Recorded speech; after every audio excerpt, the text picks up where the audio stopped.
Week 2 of August. I want to say August 6th through 13th. May does not like to pin us down on a date, but it's helpful because things change so much. Today is the 13th. August 13th is currently the date. That's right. Yeah. Okay. We're recording this on August 13th, in case you're watching, and something happens on August 14th, and you're like, why didn't This Week in AI talk about this story? Now you know why. Now you know. And also, specifically, you've got a conference tomorrow. Yeah, what do you do tomorrow that you can? We usually record on Fridays. Yes, we usually record on Fridays. We're going to D23, which is a kind of Disney fan conference. Yeah. We have a piece of hardware that we're looking to kind of kickstart and launch around the ecosystem out there.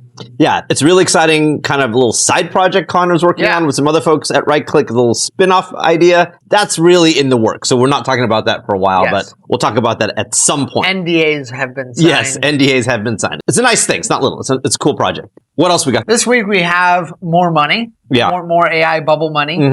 How big can the bubble get? This feels bubbly. Really big. Yes. When I was a kid, there was a chewing gum called Bubblicious. Yeah.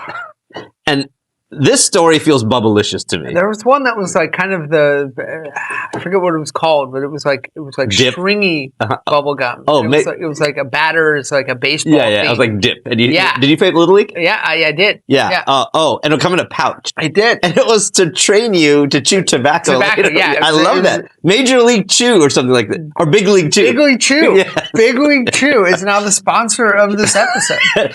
But this feels Bubblicious. $500 billion from these hedge funds pouring into more data centers, more AI compute, more computers. Unfortunately, that means your RAM prices aren't going down anytime soon. Yes. As now these companies know, we can continue charging these absurd prices as we have another $500 billion coming our way.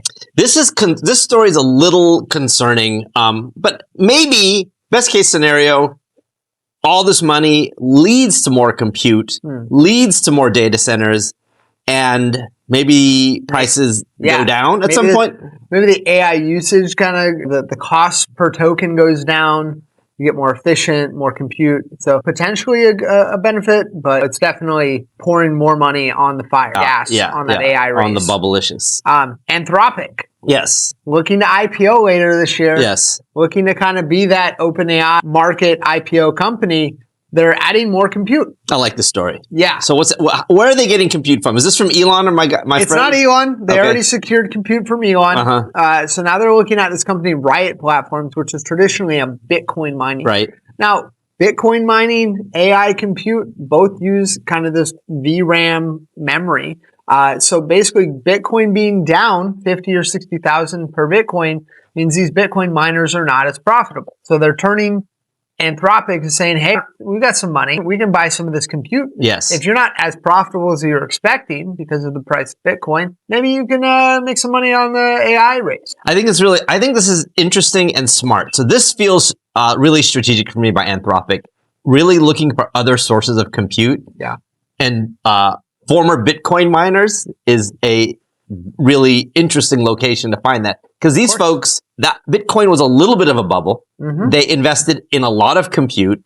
So theoretically, there's available compute from these Bitcoin miners. So really smart move. Now, our next story, it kind of blows my mind. I knew everyone's using AI. But Gemini and ChatGPT both have about 1 billion, my classic notification going off, both have 1 billion active users. Wow. Which is like 1/8 of the planet. Yeah, it's crazy. Now, when Gemini says it has 1 billion users, I wonder if it's just the default Google search that has given you like the Gemini result. That could be. But it doesn't, two things can be true at the same time. Yeah. User adoption is just happening at a crazy rate. Yeah.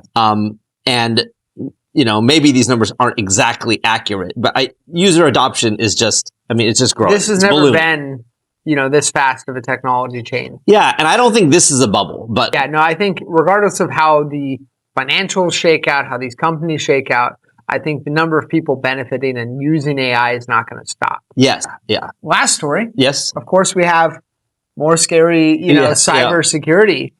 First nearly autonomous AI cyber attack hit like a governmental thing.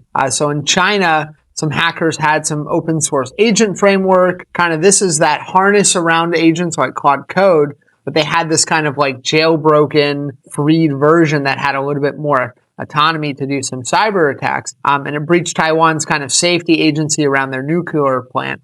And basically learned how to break in, and it was kind of this autonomous directed attack at this agency, where it was not like a team of hackers, but a team of people with AI agents kind of enabling them to break in. Yeah, it's like this is like the trend of our stories in general.